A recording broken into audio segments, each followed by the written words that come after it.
Listen, let me get this straight. You've been staying at my place for how long now? You pretty much live there almost.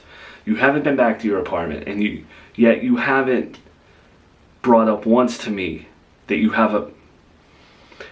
had a pet bird. Yes, I don't need the judgment. I forgot, okay? I haven't been home, and it's just one of those things. All right. I don't know how you failed to remember that you had a pet bird to take care of, because now I'm looking at a dead bird, Melissa. How did something like this happen?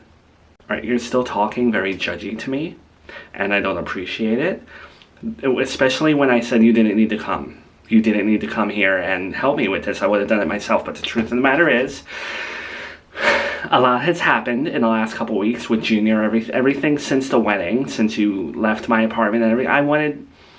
I'm very impulsive, and then the stuff with Miranda happened, and I was working on that, and I got totally distracted, and you know, I helped her leave this place and stuff. Like, I lived the life of a movie like character for a bit, you know. God forbid I forget that I have a pet bird. But you still had a responsibility.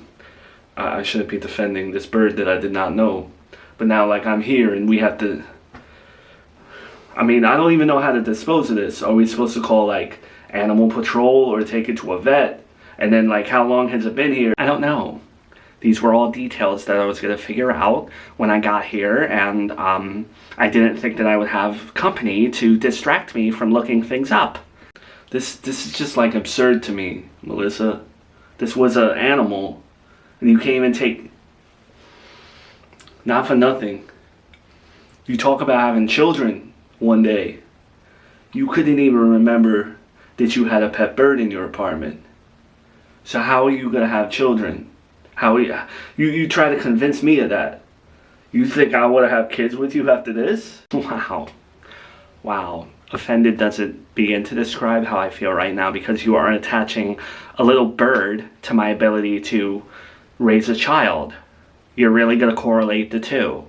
I had a lot going on, especially with your ex-wife. Like, I lived a superhero life in the last couple weeks. Look, I'm trying to, like, give you a pass because of your mental health, but, like, this is beyond forgetful. This is neglect. You could get in trouble for this. Imagine if this was a baby, God forbid. Okay, listen, I never took care of a bird before, and I was just trying to help myself. God forbid, like, again, I know it's bad. I understand it's bad. That's why I didn't want you coming here. That's why I was going to take care of it myself. But to correlate this to me raising a baby and my inability to, or something like that, that's terrible. That's so judgmental. Like, you're on your high horse, you know.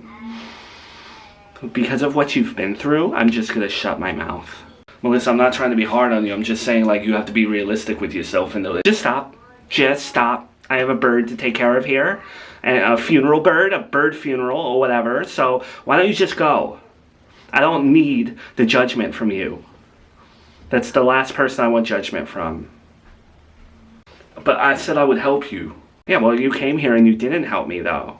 Like, I was honest about my situation and what happened and my mistake, and you stood here and judged me for it, just like everyone else does with everything that I do.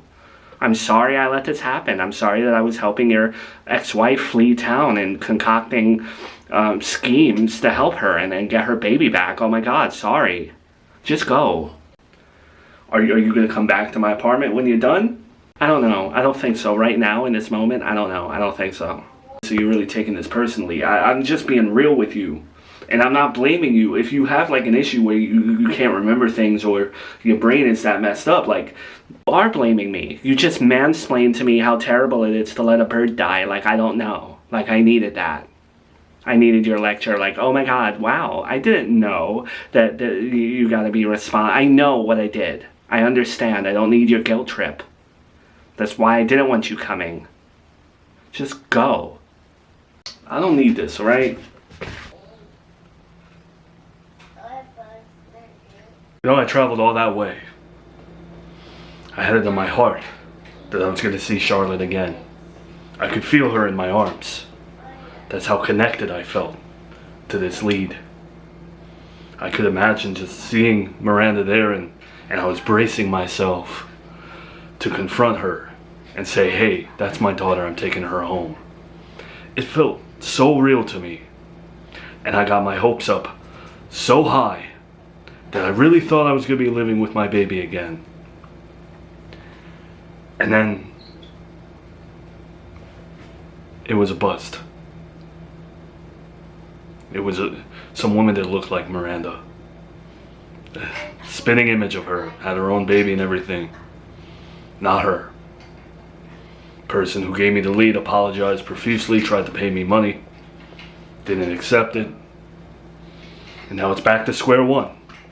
Brian, you know I prayed that that lead would have worked out for you. I really did. I had my hopes up too. I'm very sorry that you're going through this. I can't imagine what it must feel like. It doesn't make me want to ever have children.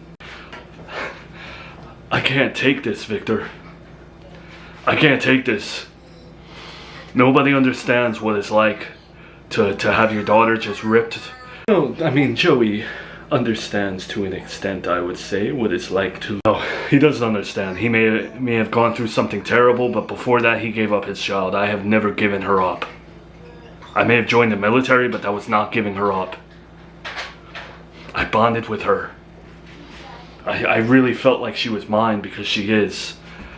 And now the tease of feeling like I was gonna see her again, it's killing me inside. I get that. I can't feel or understand what you're going through completely, I can't. But what I do know, as an outsider, is that this situation, you've always been good with controlling yourself and your emotions to an extent. So some things are out of your control, but you have to find a way to control yourself and deal with what's going on in here. I know I do, for my own mental health. I have to figure this out. I have to figure out how to cope and not be so distracted and constantly thinking of her. But all I want to do, it's like a puzzle. I just want to keep looking. I want to take every call that comes in. I want to answer every email, every possible lead, work with the police. I'm obsessed. I am.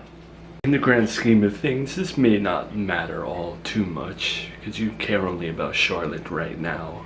And I know your disappointment level, but your support system is your girlfriend. That is who is holding you up, essentially, since you are no longer speaking to your family. So, now that this lead is a dud, how is Tiffany going to take that? I haven't told Tiffany yet, because she didn't want me to do this in the first place. She warned me of the false lead. She warned me of running around the whole country trying to find my daughter with like a chicken without its head. What am I supposed to do? This is my baby. And now I'm scared to confront my girlfriend, because she's just going to be like, I told you so. If she even is my girlfriend anymore. I had a feeling that you told me first that you are probably stalling before you have to tell her. As your friend, I know how dire it is for you to want to see your daughter again. Now I understand this is hard, but I think she's correct in not following the leads because of situations like this. I think you should leave that up to the police and the experts, and as hard as it is to wait, you don't want to ruin your relationship with Tiffany, because that's what you're doing. And I don't think it's self-sabotage, but it sure feels that way. So what am I supposed to do, Victor?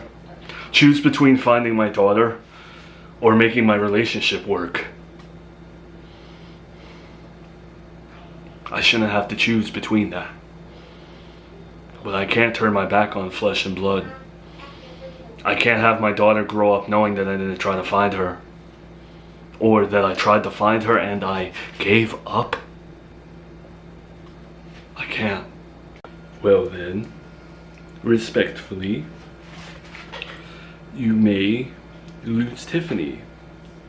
And have you considered that? in your chase to find your daughter. I hope that I don't lose Tiffany. I hope that she will understand. I wish that she would look at me like I'm admirable for trying to find my family.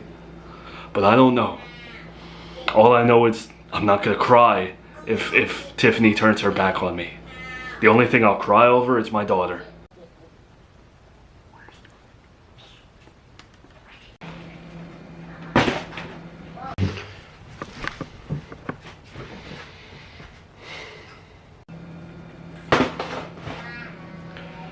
So you still mad at me or what? I really was only trying to like... I'm here? But yeah, I am still mad at you because you don't know how to talk to people. When someone's going through something, like, you just don't know how to speak to them. You speak to me like you're my principal. Alright, but Melissa, you had a pet bird. You let the pet bird die. That's the sentence. You know what I mean? There's no reason for it other than you forgot. And it's terrible. And I think you need that kind of tough love, and I'm not trying to be a jerk. Well, it's hard for me to sit here and explain myself when I just think that maybe I'm just not all there sometimes. Maybe I don't make the best decisions, but I try to make the best decisions. When you say you're not all there, though, what's that mean? Like, do you need medication? Do you need to speak to someone?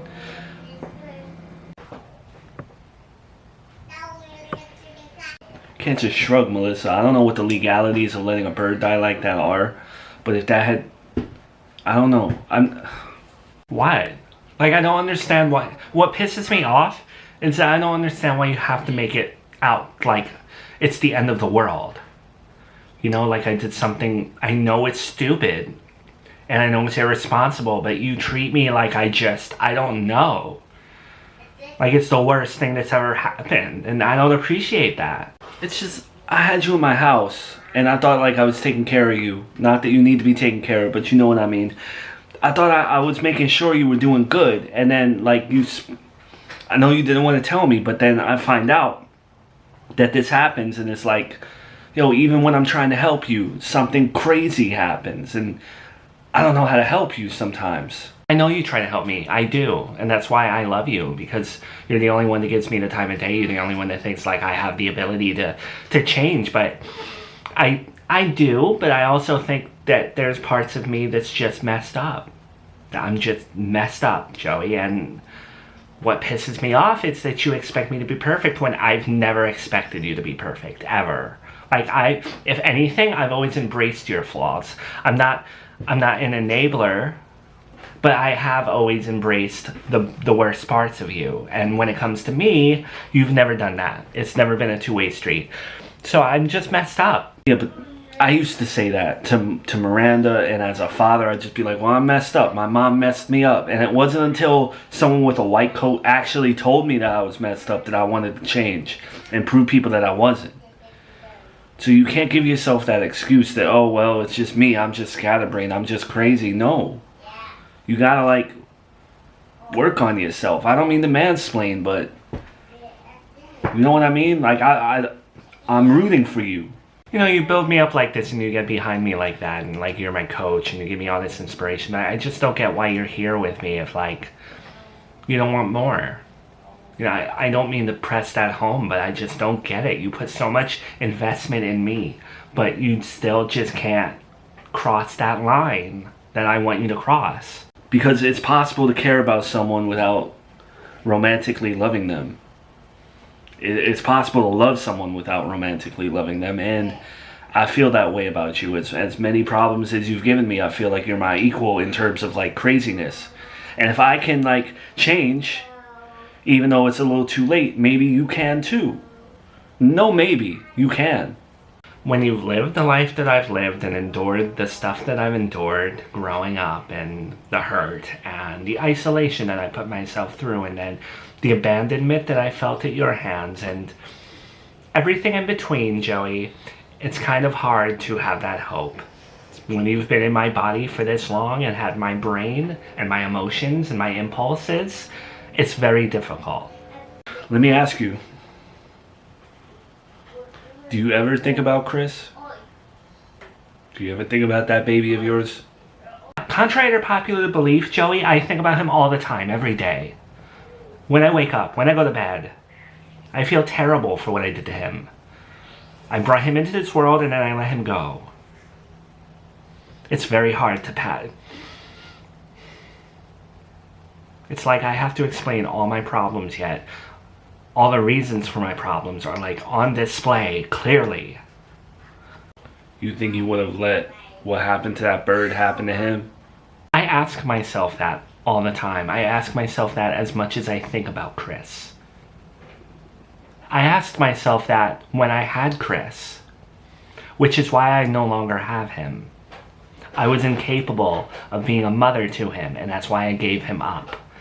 But that doesn't make me immune to hating myself for it. Okay, so you're saying that you gave Chris up because you were incapable of taking care of him at one point in time. And then recently you were telling me that you are capable of taking care of a baby again. But when it came to a little yellow bird like Tweety Bird in your house that you were responsible for, that bird looked up to you like, oh, this is my God, this is the person that feeds me, you couldn't do it.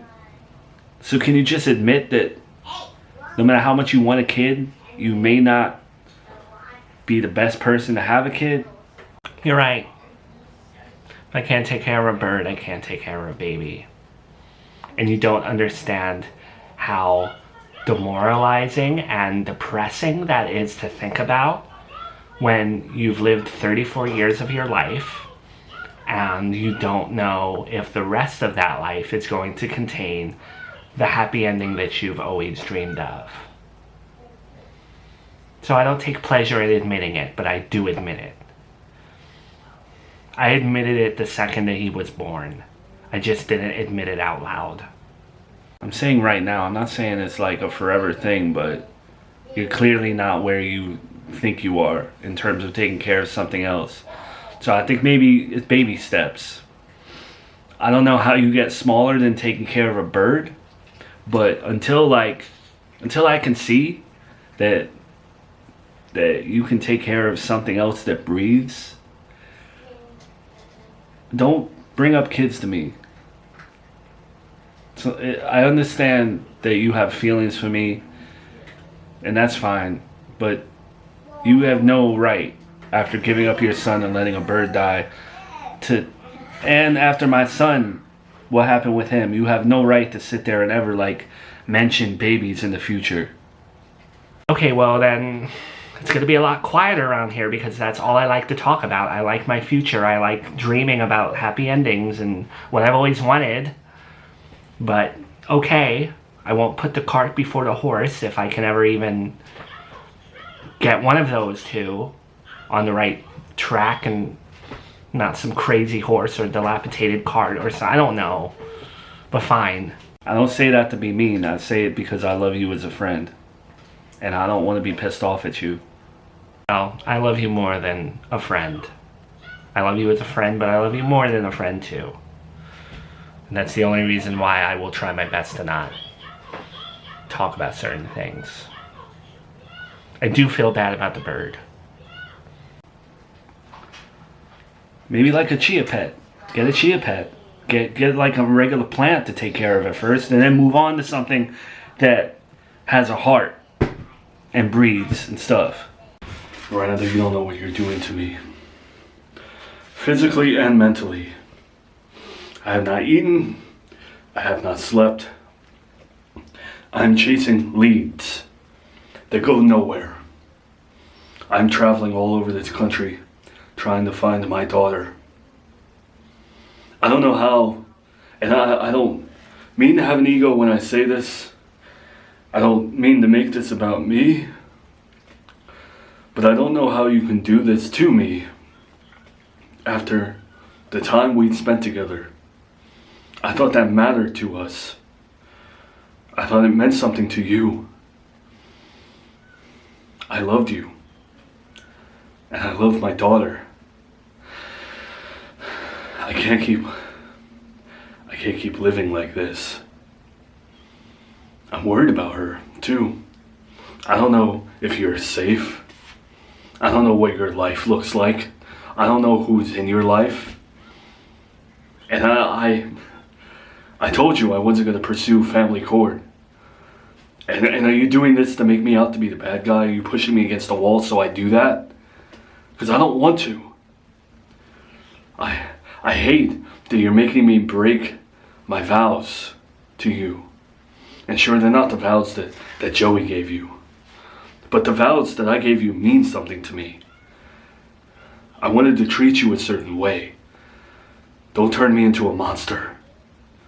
Bring my daughter home. Please.